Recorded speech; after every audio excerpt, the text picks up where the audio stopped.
Après un trajet épique de 26 heures entre Sapa dans le nord du Vietnam et Luang Prabang au Laos, nous découvrons une nouvelle contrée. Dans le voyage, il y a des moments plus marquants que d'autres. C'est certain, ce trajet restera une belle anecdote à raconter. Luang Prabang, une ville connue pour son nombre important de temples bouddhistes. 34 exactement. Elle est très agréable. En passant la frontière, nous avons laissé derrière nous le froid et le bruit. Tout y est plus fluide. Il y a beaucoup moins de cacophonie et de stimulation. On respire à plein poumon. Logés dans la guest house de Sai et sa famille, nous serons invités à un mariage laotien. Tout en mangeant, nous observons autour de nous pour mieux comprendre leur culture. La similitude la plus marquante avec les pays voisins est de toute évidence le volume sonore de la musique.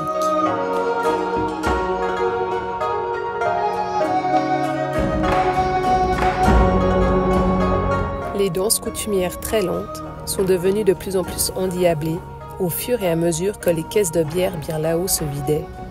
Encore une fois, nous découvrons une population souriante. Les Laotiens, plus réservés que les autres pays visités, sont d'une extrême gentillesse. C'est au Laos que nous nous sentirons le plus en immersion avec les habitants.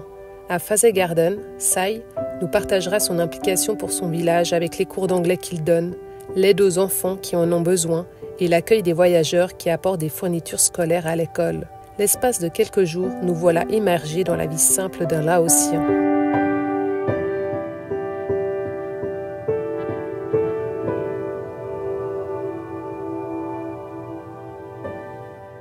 Le rituel du tagbak est une tradition bouddhiste millénaire.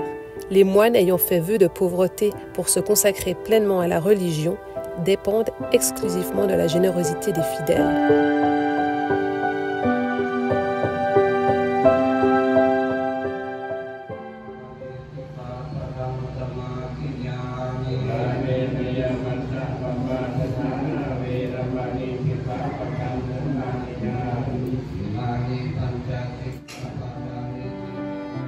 Un rituel présent normalement dans la rue, mais ce jour-ci, il en fut autrement à cause du Buddha Day.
Les sourires, leur joie, leur énergie nous envoûtent et nous apportent réflexion.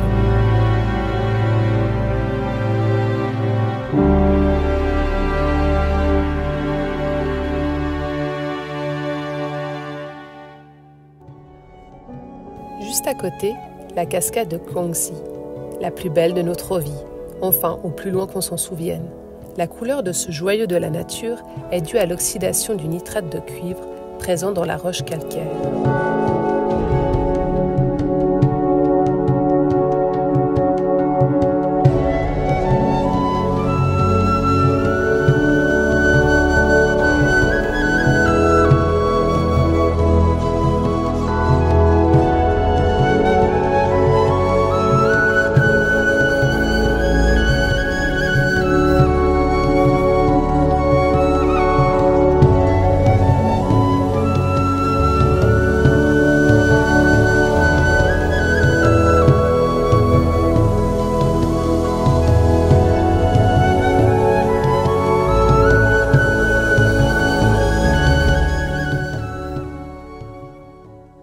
Après avoir labouré cette terre argileuse pour l'attendrir, les semis qui ont été plantés et arrosés 2 fois par jour pendant 1 mois sont repiqués par tiges de 2 ou 3 à espaces réguliers. Après repiquage, ils arrosent pendant 3 jours, puis 1 semaine sur 2, ils retirent l'eau pour que les racines aillent plus profondément et soient plus forts, et ce durant 3 mois. Le dernier mois, le riz n'est plus arrosé. Séché, battu.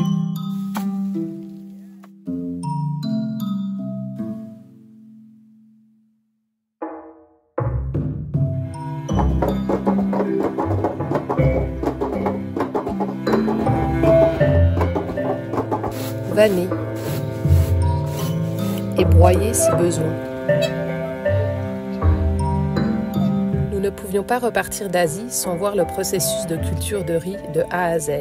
C'est ce que propose Living Lang Company, un lieu bien entendu touristique, mais ô combien instructif pour les enfants.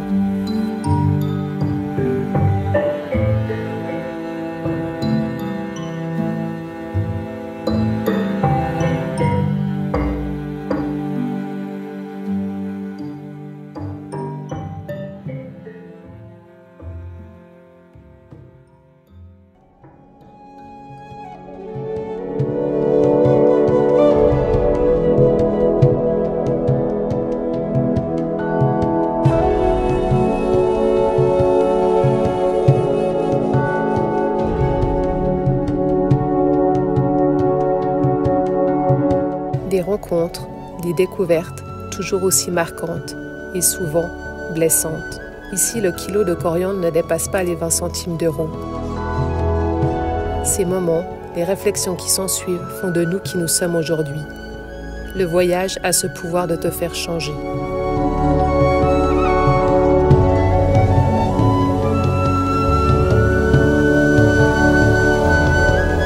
Tous ces moments ont un coût, nos corps fatiguent. Nous peinons à nous remettre sur pied d'une grippe. En prenant de la hauteur, nos idées sont plus claires et nous décidons de stopper le voyage en Asie. Déçus ? Oui, nous le sommes. Mais le voyage nous a appris une chose, le chemin n'est jamais linéaire. Nous ne voyageons pas pour tout voir, cocher les cases, mais pour vivre pleinement chaque instant, chaque étape et apprendre de nous et des autres.